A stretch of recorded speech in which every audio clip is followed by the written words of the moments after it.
کہ میری ایک بہن ڈاکٹر بن گئی اور اس کے کچھ وقت بعد دوسری بہن بھی بینک میں مینیجر کی نوکری کرنے لگی۔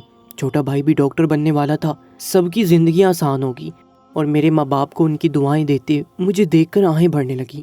میرے ابا میری زندگی کا وہ رخ دیکھ کر افسردہ رہنے لگے اور ماں ہر وقت دعا دینے لگی کہ اللہ مجھے اتنا دے کہ بیٹھ کر کھاؤں۔ پھر شاید اللہ نے میری ماں کی دعا قبول کر لی اور مجھے میری اوقات سے زیادہ نواز دیا گیا۔ میں اپنے بہن بھائیوں کی اس خوشگوار زندگی پر رشک کرنے لگا اور ایک روز دوست سے بولا کہ مجھے وہ کام دلوائے۔ میں چاہے ایک دن میں 10 جگہ کام کروں فرق نہیں پڑتا، مگر مجھے بس ایک دھن سوار تھی کہ اپنے بہن بھائیوں کے برابر پیسہ کما سکوں، کیونکہ ایک بات تو میں جان چکا تھا کہ میری زندگی ان کی زندگیوں جیسی سکون بڑی نہیں ہو سکتی۔ تب میرے دوست نے مجھے ایک عجیب سا کام بتایا تھا، جسے سن کر میں پہلے تو بھدک گیا اور اسے بولا کہ میں ایک مسلمان لڑکا ہوں، اس لیے مجھے ایسے کام زیب نہیں دیتے۔ مگر پھر میرے دوست نے مجھے سمجھایا کہ کام تو صرف کام ہوتا ہے، کمانے کے لیے حلال حرام نہیں دیکھا جاتا۔ اس دوست کی بات پر میں بجائے اسے سمجھانے کے اس کی بات مان گیا اور اس سے کام کی تفصیل پوچھنے لگا۔ وہ بولا کہ تمہیں بس ہندوؤں کے مردہ خانے میں کام کرنا ہے، جو مردہ آئے اس کی ڈیڈ باڈی کو جلانا ہے اور راکھ جمع کر کے اس ڈیڈ باڈی کے گھر والوں کے حوالے کرنی ہے۔ بولا کہ یہ کام چھوٹا سا ہے مگر پیسے زیادہ ہے، جہاں تم اب کام کر رہے ہو اس سے بہت اچھا ہے، اور تم چاہو تو گھر والوں سے یہ جھوٹ بھی بول سکتے ہو کہ تمہاری نوکری لگی ہے، کیونکہ اس کام کے لیے تمہیں باہر دھکے نہیں کھانے پڑیں گے اور تمہارے گھر والوں کا کبھی ہندوؤں کے مردہ خانے میں آنا نہیں ہوگا، کیونکہ ہم مسلمان ہیں۔ مجھے دوست کا مشورہ بھی اچھا لگا اور مجھے لگا کہ مجھے ایک موقع ملا ہے اپنے بہن بھائیوں کے برابر آنے کا۔ میں ان کی طرح اچھے لباس میں تیار ہو کر اس کام کے لیے آ سکتا تھا۔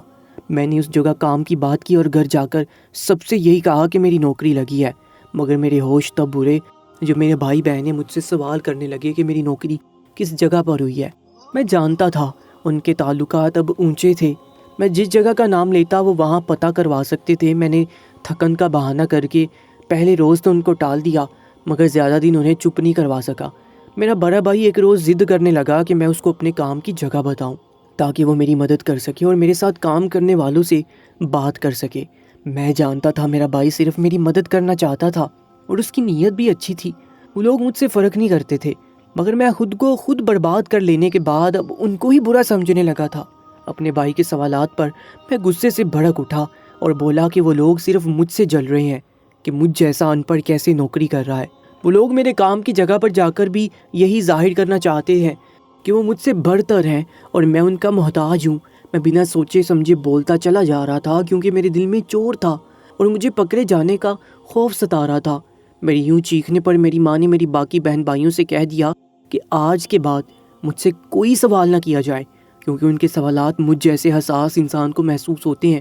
ماں نہیں جانتی تھی اصل ماجرا کیا ہے، اگر جان لیتی تو شاید مجھے نوکری چھوڑنے کا بول دیتی۔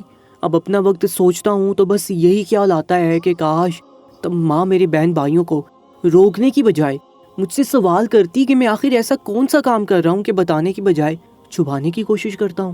مگر میری ماں نے تب مجھ پر اندھا یقین کیا تھا۔ ماں کے سمجھانے کے بعد میرے گھر میں امن سکون رہنے لگا۔ میری بہن بھائی اپنے کام سے کام رکھتے اور مجھے میرے حال پر چھوڑ دیا۔ میں نے بھی گھر والوں سے بالکل ہی توجہ ہٹا لی اور اس مردہ خانے میں روزانہ لاتعداد لاشوں کو جلانے کا کام کرنے لگا، جبکہ دوسری جانب میرے بہن بھائی کامیابی کی سیڑھی چڑھتے جا رہے تھے۔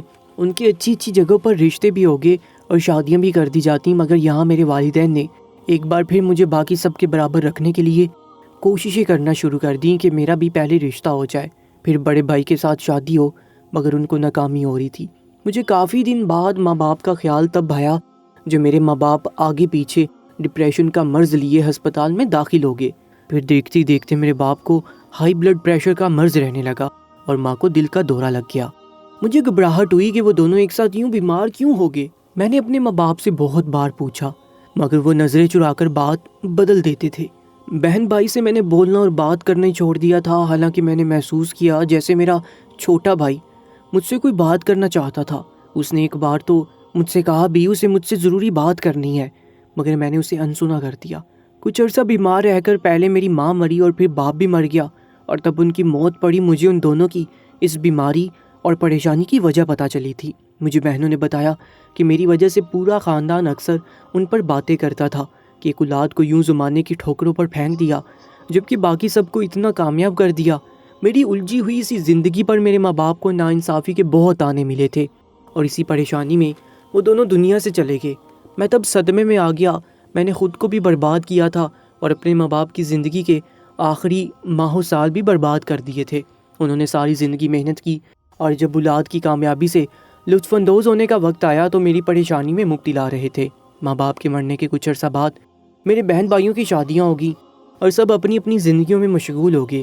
میں ماں باپ کے گھر اکیلا رہ گیا تھا، اور تب جب مجھے لگنے لگا کہ میں ان سب سے ہار گیا ہوں اور ساری زندگی کنویں کا مینڈک بنا رہوں گا، میری زندگی میں ایک ایسا بدلاؤ آیا جو میرا مقام بدل کر رکھ گیا تھا۔ ایک روز میں مردہ خانے میں اپنا کام کر رہا تھا کہ ایک جوان لڑکے کی لاش آئی۔ مجھے کہا گیا کہ اس کو جلا کر راکھ میں بدلنا ہے، مگر مجھے جانے کیوں بار بار لگنے لگا جیسے وہ لڑکا مسلمان ہے۔ ابھی میں اسی الجھن میں مبتلا تھا کہ مجھے اس لڑکے کے ہاتھ میں ایک پرچی نظر آئی۔ میں نے اس کی مٹھی سے وہ پرچی نکال کر پڑھی تو ٹھٹک گیا۔ اس پر لڑکے کا نام درج تھا، جس سے مجھے پتا چلا کہ وہ مسلمان ہی ہے۔ میں نے اس لڑکے کو خاموشی سے غسل دیا، اور ایسا کرتے ہوئے مجھے بالکل خیال نہیں آیا کہ میں اس کے گھر والوں کا انتظار کروں اور اسے اس کے وارثین کے حوالے کرنا چاہیے۔ اسے غسل دے کر میں نے دفنا دیا، مگر وہ پرچی میں نے اپنے پاس ہی رکھی تھی، کیونکہ اس ایک پرچی سے میری قسمت بدل سکتی تھی۔ میں پوری رات اس پرچی کو دیکھتا رہا، سوچ میں مبتلا رہا کہ مجھے اس پر یقین کرنا چاہیے کہ نہیں۔ پوری رات سوچنے کے بعد میرا لالچ جیتا تھا، اور صبح یہ جان کر مجھے زوردار جھٹکا لگا تھا کہ میرا 5 کروڑ کا انعام نکلا تھا۔ میرے لیے یقین کرنا مشکل ہو گیا تھا۔ میں پاگلوں کی طرح بار بار اس رقم کو دیکھ رہا تھا، سوچ رہا تھا کہ یہ مجھے میری ماں کی دعا لگی تھی کہ مجھ جیسا ان پڑھ اور خالی ہاتھ انسان بھی آج اتنی بڑی رقم کا مالک بن چکا ہے۔ میں نے اس رقم سے پہلی فرصت میں اپنے ماں باپ کا پرانا ہو چکا گھر ٹھیک کروایا اور مرمت وغیرہ کروا کر رنگ و روگن کروایا۔ میں چاہتا تو اس کی جگہ کوئی اچھا سا گھر خرید لیتا، مگر میں نے اپنے ماں باپ کے گھر کو سنوارنا زیادہ بہتر محسوس کیا۔ میں نے گھر میں نیا سامان ڈلوایا اور ایک بہترین بڑی گاڑی خرید لی۔ میں وہ پیسہ اڑاتا جا رہا تھا، اور چند دنوں میں ہی اپنے کمرے کی بڑی سی الماری مہنگے کپڑوں اور جوتوں سے بھر لی تھی۔ خاندان والے میری اس کایا پلٹ پر حیران تھے، اور میں نے سب کو بس ایک ہی جواب دیا کہ میں اتنے سالوں سے جو محنت کر رہا تھا یہ اس کی جمع پونجی تھی۔ میں نے جھوٹ بول کر صرف اپنی بات ثابت کرنا چاہی تھی کہ محنت کرنے والا انسان چاہے ان پڑھ بھی ہو تو ایک روز ایسے ہی کامیاب ہو جاتا ہے۔ میرے بہن بھائی میری اس کامیابی پر دل سے خوش ہوئے تھے، مگر مجھے تب ایسا لگتا تھا کہ وہ لوگ بھی میری کامیابی پر حیران و پریشان ہو رہے ہیں کہ میرے پاس ان سے زیادہ پیسہ کیسے آ گیا۔ کوئی نہیں جانتا تھا ایک مردہ خانے میں پڑی لاش کی وجہ سے میری قسمت کھل گئی تھی۔ اس لڑکے کی مٹھی میں دبی وہ پرچی کچھ چھوڑ نہیں بلکہ ایک پرائز بانڈ تھا، اور قسمت کی بات تو یہ تھی کہ اگلے روز وہ رقم انعام ملنا تھی، مگر وہ لڑکا ایک روز پہلے مر گیا تھا۔ میں نہیں جانتا تھا کہ اگر وہ لڑکا زندہ ہوتا تو اس کی قسمت میں پرائز بانڈ سے پیسہ نکلتا یا نہیں، مگر جب میں نے وہ پرائز بانڈ دیکھا تو مجھے یقین سا ہو گیا کہ وہ اللہ نے میرے لیے ہی بھیجا ہے، اور میرا یقین سچ ثابت ہوا تھا۔ اگلے روز میری قسمت کھل گئی اور مجھے اتنی بڑی رقم مفت میں مل گئی۔ میں اپنا عیش و عشرت کرنے کے بعد کوئی کاروبار کرنے کا سوچنے لگا تاکہ بقیہ زندگی کے لیے بھی سہولت ہو سکے۔ وہی خاندان والے جو پہلے مجھ پر ترس کھاتے تھے اور مجھے رشتہ دینے سے انکاری ہوئے تھے، اب مجھے ہاتھوں ہاتھ لینے لگے، مگر میں سوچ چکا تھا کہ اب میں ان میں سے کسی سے کوئی رابطہ نہیں رکھوں گا، کیونکہ مجھے ظلم تھا کہ میں اب سب سے اعلیٰ ہو چکا ہوں اور میں کچھ بھی کر سکتا ہوں۔ لیکن کہتے ہیں کہ جب انسان اپنا اصل بھول کر ہواؤں میں اڑنے لگے تو اسے ایک بار ایسی ٹھوکر لگتی ہے کہ وہ منہ کے بل گرتا ہے اور پھر کہیں کا نہیں رہتا۔ میرے ساتھ بھی ایسا ہی ہوا تھا۔ مجھے میری لاپرواہی اور غرور نے ایسا خالی ہاتھ کیا تھا کہ میں سنبھل ہی نہیں پایا۔ ایک روز میری خالہ میرے گھر آ گئی، باتوں باتوں میں میری ماں کو یاد کر کے بولی کہ تمہاری ماں کو جب پورے خاندان نے رشتوں سے انکار کیا تو میں نے اپنی بیٹی دینے کا کہا تھا، اور وہ بعد میں آ کر باقاعدہ رشتہ کرنے کی بات کر چکی تھی، مگر پھر اس کی زندگی ختم ہوگی اور رشتہ نہیں ہو سکا۔ مگر اب میری وہ خالہ چاہتی تھی کہ میں ان کی بیٹی سے شادی کر لوں۔ میں نے خالہ کو صاف انکار کر دیا اور کہا کہ تم جیسے رشتہ داروں کی وجہ سے میرے ماں باپ مر گئے، کیونکہ پہلے میری ناکامی اور غربت کو لے کر تم سب نے انہیں لعن طعن کیا، اور اب جب وہ مر گئے ہیں تو جھوٹے رشتے باندھنے آ گئے۔ میں خالہ کا بالکل لحاظ نہیں کیا، ان کو گھر سے نکال دیا۔ میری خالہ روتے ہوئے وہاں سے چلی گئی۔ میں بہت خوش ہو کر دوستوں کو اپنی بہادری کے قصے سنانے لگا اور ان سے کہا کہ میرے پاس اب اتنا پیسہ ہے کہ میں کسی کو بھی منہ پر جواب دے سکتا ہوں اور لوگوں کو ان کی اوقات دکھا سکتا ہوں۔ میں غرور میں یہ بھی بھول گیا تھا کہ وہ پیسہ اصل میں جس لڑکے کا تھا وہ کیسے اس پیسے کو دیکھنے سے پہلے ہی دنیا سے چلا گیا تھا۔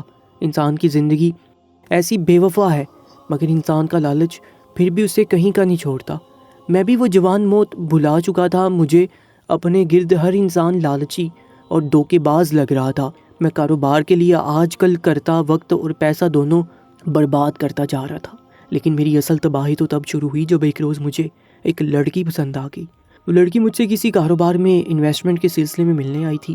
بے حد پڑھی لکھی، ذہین اور حسین لڑکی تھی، جسے دیکھتے ہی مجھے پہلا خیال یہی آیا کہ اگر اس سے شادی کر لوں تو میرا خاندان اور بہن بھائی مجھ پر رشک کریں گے، کیونکہ اس لڑکی جیسی حسین اور ترخدار میرے پورے خاندان میں کوئی نہ تھی۔ یہاں تک کہ میرے پڑھے لکھے اور کھاتے پیتے بھائیوں کی بیویاں بھی پڑھی لکھی تو تھیں، مگر وہ خوبصورت یا کاروبار سنبھالنے کے قابل اور ذہین نہ تھیں۔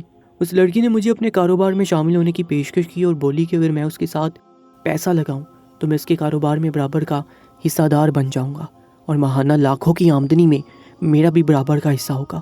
مجھے اس کی آفر اچھی لگی۔ اگر ایسا ہو جاتا تو میں ساری عمر صرف بیٹھ کر کھاتا اور مفت پیسہ آتا رہتا۔ اس لڑکی نے مجھے ہر طرح کی تسلی کروا دی تھی۔ میں نے پیسہ لگانے سے پہلے ایک روز اس سے مل کر صاف الفاظ میں بات کی کہ میں اس سے شادی کرنا چاہتا ہوں۔ میں چاہتا تھا کہ کاروبار کے ساتھ ساتھ ہم زندگی بھر کے ساتھی بھی بن جائیں۔ وہ لڑکی میری آفر پر مسکرا کر جو بات بولی وہ میرے ارد گرد پھول کھلا گئی۔ وہ بولی کہ میں منتظر تھی تم کب مجھ سے یہ بات کرو گے، اور اگر تم بات نہ کرتے تو میں خود کر لیتی، کیونکہ میں نے تم جیسا صاف دل اور مخلص انسان کبھی نہیں دیکھا۔ لوگ پڑھے لکھے تو بہت ہوتے ہیں، مگر ان میں اخلاقیات اور تمیز کی بہت کمی ہوتی ہے۔ وہ میری تعریف کر رہی تھی اور میری گردن فخر سے اکڑ چکی تھی۔ ہم دونوں نے جلد شادی کا ارادہ کر لیا۔ میرے بہن بھائی موجود تھے، جبکہ وہ لڑکی بالکل اکیلی تھی۔ اس نے بتایا کہ میری ماں میری پیدائش کے چند سال بعد مر گئی اور باپ کچھ عرصہ پہلے اسے کاروبار سونپ کر مر گیا۔ وہ دنیا میں اکیلی تھی اور اسے بھی میری طرح کسی ایسے سہارے کی ضرورت تھی جو لالچی نہ ہو۔ میں نے اسے یقین دلایا کہ میں اس کے کاروبار میں بھی اس کی مدد کروں گا اور زندگی میں اسے کبھی کوئی پریشانی نہیں آنے دوں گا۔ میں نے بہن بھائیوں کو بھی غیروں کی طرح اطلاع دی اور خود اپنی ہونے والی بیوی کے ساتھ شادی کی تیاریوں میں مصروف ہو گیا۔ وہ مجھے جتنا منع کرنے کی کوشش کرتی رہی، مگر میں نے شادی کی تیاریوں میں کھل کر خرچ کیا، کیونکہ میں چاہتا تھا پورا خاندان میری بیوی کے مہنگے لباس اور میری شادی کے شاہانہ انتظامات دیکھ کر ایک بار ضرور سوچے کہ مجھے ٹھکرا کر سب نے غلط کیا تھا۔ اپنی اس کوشش میں بالکل خالی ہاتھ ہو گیا تھا، مگر مجھے پرواہ نہ تھی، کیونکہ میں اپنی ایک بڑی رقم اپنی ہونے والی بیوی کے ساتھ کاروبار میں لگا چکا تھا۔ میں بہت پرجوش تھا کہ میں نے پوری رقم محفوظ کر لی ہے اور مجھے اتنی خوبصورت اور امیر بیوی بھی مل گئی ہے۔ میری بے مروتی اور غیرت کے باوجود میرے بہن بھائیوں نے اپنائیت کا مظاہرہ کیا اور میری شادی سے ایک روز پہلے میرے گھر رہنے آ گئے۔ انہوں نے آتے ہی سب انتظامات سنبھال لیے اور میرا خیال رکھنے لگے۔ اگلے روز بارات جانا تھی، جب مجھے چھوٹے بھائی نے حیرت سے کہا کہ میں نے شادی کی دعوت اپنی اکلوتی خالہ کو بھی نہیں دی، جو ہماری ماں کو بہت پیاری تھی۔ اس پر میں نے تمسخر سے سر جھٹک کر انہیں ساری بات بتا دی کہ کیسے خالہ مجھ سے رشتہ جوڑنے کی سوچ لے کر آئی تھی، مگر میں نے انکار کر کے بھگا دیا۔ تو بھی یقیناً وہ بلانے پر بھی نہیں آنے والی تھی۔ میں نے محسوس کیا کہ جب میں وہ بات بتا رہا تھا تو میرے بہن بھائی بالکل چپ سے ہو گئے تھے، مگر انہوں نے مجھے کچھ نہیں کہا۔ شاید وہ میرا مزاج خراب کرنے سے ڈر رہے تھے، لیکن کچھ تھا جو وہ جانتے تھے مگر مجھے نہیں بتا پا رہے تھے۔ میں تیار ہو کر آیا تو اپنے وقت پر ہم بارات لے کر مطلوبہ گھر پہنچ گئے، مگر یہ دیکھ کر مجھے دھکا سا لگا تھا کہ اس گھر کو تالا لگا ہوا تھا اور چند روز پہلے جو وہاں شادی والا ماحول لگ رہا تھا اب بالکل سناٹا چھایا ہوا تھا۔ مجھے خوف محسوس ہوا کہ کہیں اس لڑکی کے ساتھ کوئی حادثہ نہ ہو گیا ہو، کیونکہ وہ بالکل اکیلی تھی اور ہماری شادی سے چند روز پہلے اس نے اپنے خاندان والوں کو بلایا اور اس پر بھی پریشان تھی کہ اس کے خاندان والے بہت فسادی لوگ ہیں اور اب بات بات پر اس سے لڑ رہے تھے۔ اس نے مجھے چند روز پہلے ہی اپنے گھر آنے سے منع کیا تھا اور کہا تھا کہ میں بس ایک ہی بار بارات لے کر اس کے گھر آؤں تاکہ اس کے خاندان والے کوئی تماشا نہ کریں اور وہ سکون سے رخصت ہو جائیں، مگر اب اس گھر کو تالا لگا ہوا تھا۔ میرے بہن بھائی بھی حیرت زدہ سے کھڑے تھے۔ میں نے گھبرا کر اس گھر کے ساتھ والے گھر کا دروازہ بچایا۔ وہاں سے ایک عورت باہر آئی اور حیرت سے ہمیں دیکھنے لگی۔ میں نے اس سے پوچھا کہ ساتھ والے گھر کے لوگ کہاں گئے؟ میرے سوال پر اس عورت نے مجھ سے میرا نام پوچھا اور جب میں نے نام بتایا تو اس عورت نے مجھے ایک خط لا کر دیا اور جو بات کی وہ میرے ہوش و حواس اڑا گئی تھی۔ میں بے جان سا ہو کر لڑکھڑایا اور وہیں گر کر بے ہوش ہو گیا۔ میری جب آنکھ کھلی تو میں اپنے گھر پر تھا اور میرے بہن بھائی پریشان سے بیٹھے تھے۔ مجھے عورت کے الفاظ یاد آئے کہ اس گھر کی لڑکی 2 روز پہلے رخصت ہو کر بیرون ملک جا چکی ہے اور میرے نام ایک خط دے گئی ہے۔ میں نے خط یاد آنے پر خط ڈھونڈنا چاہا تو مجھے میری بہن نے وہ خط پکڑایا جو میں بے ہوش ہوتے ہوئے گرا چکا تھا۔ میں نے کپ کپاتے ہاتھوں سے وہ خط کھولا اور پڑھنے لگا۔ میرے بہن بھائی جو متجسس سے وہیں بیٹھے تھے میرا چہرہ دیکھنے لگے اور میں جو خط پڑھتا جا رہا تھا میرا رنگ زرد ہو رہا تھا۔ اس لڑکی نے مجھے اپنا تعارف دیتے ہوئے بتایا کہ وہ اسی خوبصورت لڑکے کی بہن تھی جو میرے پاس مردہ حالت میں پہنچا تھا۔ وہ لڑکا کسی حادثے کا شکار ہو کر مر گیا تھا اور وہ لڑکی اپنے بھائی کی موت سے ناواقف تھی۔ جب اس کا بھائی 2 دن تک گھر نہ پہنچا تو اس نے اس کی تلاش شروع کر دی۔ ہر جگہ ڈھونڈنے کے بعد تھک کر جب اس نے سرد خانوں کا رخ کیا تو اسے میرے ساتھ ہی سرد خانے میں کام کرنے والا میرا دوست ملا۔ میرے دوست نے اس لڑکی کی تصویر دیکھ کر اسے پہچان لیا اور لڑکی کو سب سچ بتا دیا۔ لڑکی کو جب پتہ چلا کہ میں نے اس کے بھائی کے ہاتھ سے پرائز بانڈ نکال کر رقم لی ہے تو وہ ایک کاروباری شخصیت بن کر مجھ تک پہنچی اور بہانے سے سارا پیسہ مجھ سے لے لیا۔ اس نے اپنے بارے میں لکھا کہ اس کا منگیتر بیرون ملک رہتا تھا، اس کی جلد شادی ہونے والی تھی، مگر وہ مجھ سے بھی بدلہ لینا چاہتی تھی کہ میں نے اس کے بھائی کی لاش کو چپ چاپ غسل دے کر دفنا دیا، جبکہ مجھے چاہیے تھا کہ میں اس لڑکے کے گھر والوں کو اطلاع دیتا۔ اس نے لکھا کہ وہ رقم میرے بھائی کی تھی، اس لیے میں تم سے لے کر اس کے نام پر صدقہ دے دی۔ میں ساکت سا بیٹھا تھا کہ اس لڑکی نے مجھ سے کیوں بدلہ لیا تھا جبکہ میں نے صرف اس کے بھائی کو دفنایا تھا۔ اس لڑکی کو غصہ تھا، میں نے اسے اطلاع نہیں دی اور میں اسے یہ بھی نہیں بتا سکا کہ تب اس کے بھائی کی لاش سے اس پرائز بانڈ کے علاوہ کچھ نہیں ملا اور مجھے اس کی لاش لاوارث لگی تھی۔ میرا چھوٹا بھائی افسوس سے بول رہا تھا کہ میں نے خالہ کا دل دکھایا اس لیے میرے ساتھ ایسا ہوا۔ تب مجھ پر انکشاف ہوا کہ خالہ نے مجھے سچ بتایا تھا مگر میں نے ان پر شک کیا۔ مجھے یاد آ رہا تھا کہ میرا باپ مجھے اکثر سمجھاتا تھا پیسہ صرف وہی حلال ہے جو محنت سے کمایا جائے، باقی سب حرام ہے اور حرام کچھ لوگوں کو کبھی راس نہیں آتا، مجھے بھی راس نہیں آیا تھا۔ اللہ پاک ہم سب کو حلال رزق کمانے کی توفیق عطا فرمائے۔ کمنٹ سیکشن میں آمین ضرور لکھیے گا۔ اس ویڈیو کو اپنے دوست احباب اور رشتہ داروں کے ساتھ بھی ضرور شیئر کیجیے گا اور ایسے ہی سبق آموز اور سچے واقعات کے لیے ہمارے یوٹیوب چینل کو سبسکرائب کر لیجیے گا۔ اپنا بہت زیادہ خیال رکھا کریں۔ اللہ نگہبان۔